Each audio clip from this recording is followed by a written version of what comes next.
uma coisa interessante que as pessoas também estão chamando a atenção, com essa suspensão do mandato do Glauber por 6 meses, vem aí ela que é um personagem muito interessante da política brasileira. Eu estou curiosa para ver a volta dela. Heloísa Helena, vocês lembram dela? Heloísa Helena, foi senadora. Heloísa Helena, ela é danada, Heloísa Helena. Ela que é a suplente do Glauber lá da bancada e ela vai assumir. Ela é filiada à Rede Sustentabilidade, que faz parte da Federação CUPSOL.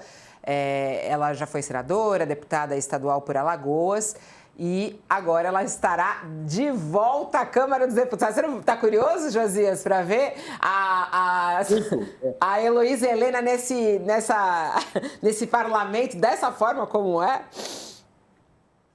Quem está incomodado com o radicalismo do Glauber Braga vai ter saudade dele nesses 6 meses.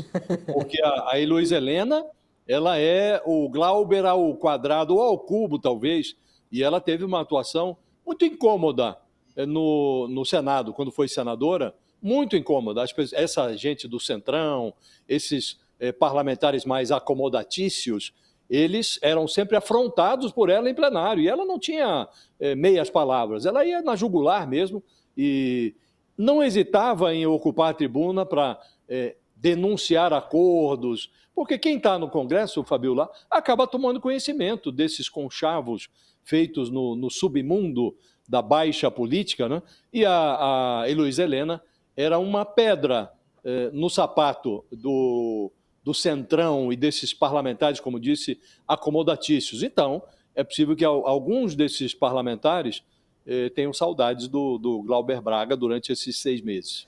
Professor Marlon Reis, ele que entende tudo aí sobre essa questão, a pena imposta a Glauber, 6 meses de suspensão, ela é justa para o caso dele? Até relembrando para quem não sabe, a questão da agressão física que aconteceu lá, ele que estava sendo provocado, né, por não sei como é que a gente chama, um influenciador, um militante, como é que a gente chama ele?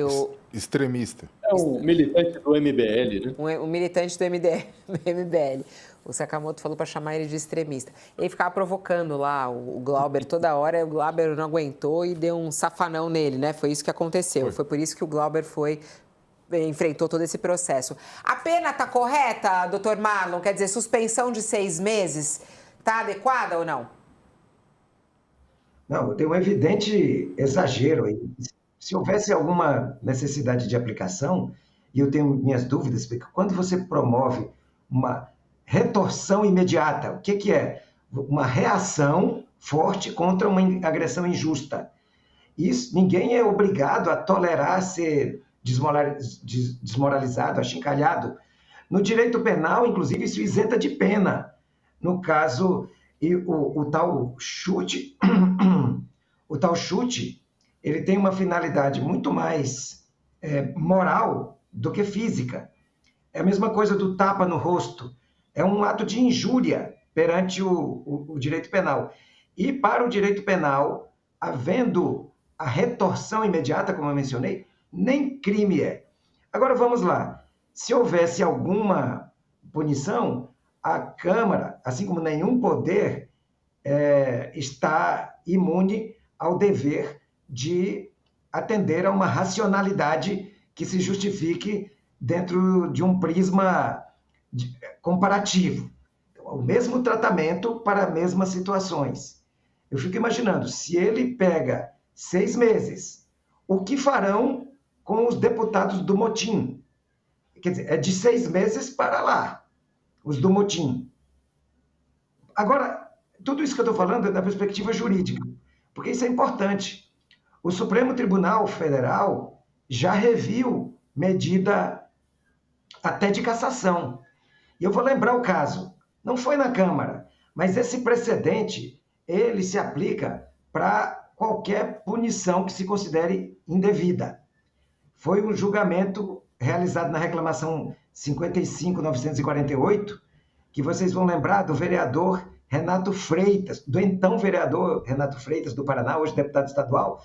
A Câmara o cassou por ter feito um ato de protesto de uma maneira que a maioria da Câmara considerou que era tão grave o protesto silencioso, o protesto pacífico dele, mas era tão grave que mereceu a perda do mandato. Mas o Supremo não permitiu, e ele retomou e concluiu o mandato. Aquilo abre um precedente para a rediscussão das penas. Elas precisam ter uma proporcionalidade. As penas precisam ter uma razoabilidade. Não é o fato de você poder estabelecer uma sanção que lhe dá o direito de fazê-lo da maneira como bem entender. Tem que haver parâmetro, tem que haver lógica. Isso decorre do fato de nós estarmos numa república. Nós não estamos numa colônia subjetivista. Nós estamos numa república. República reclama regra, reclama norma, reclama razoabilidade, conceitos e parâmetros que possam ser aplicáveis a casos, independentemente de quem seja, independentemente de qual seja o partido político, independentemente de qual seja o nome ou sobrenome do parlamentar. É por isso que eu acho que, ao fim e ao cabo, dá até para pensar numa revisão disso judicial. Mas a resposta para mim é muito clara. 6 meses de punição para um caso como esse é muito grave. Se alguma houvesse, talvez 1 mês. Mas vamos lá, na minha opinião, nem isso, porque a retorção imediata não é um ilícito na perspectiva do nosso direito.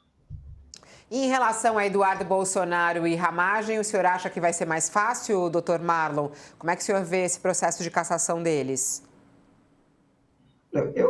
Vendo o que aconteceu ontem, é difícil cravar uma outra situação.